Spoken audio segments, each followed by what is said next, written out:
Good afternoon, my guys. Now I am explaining about Chosha battle.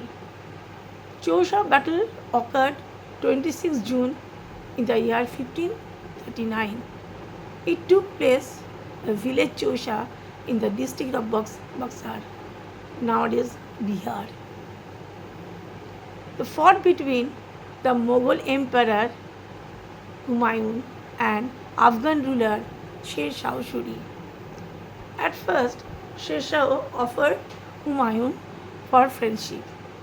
Humayun accepted it, but when Humayun reached the bank of the river, the cavalry of Sher Shah attacked.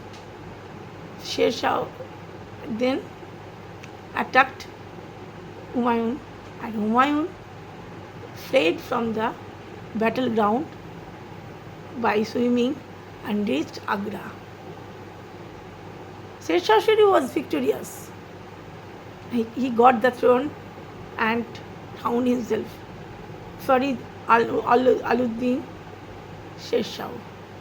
In this name, he was called later.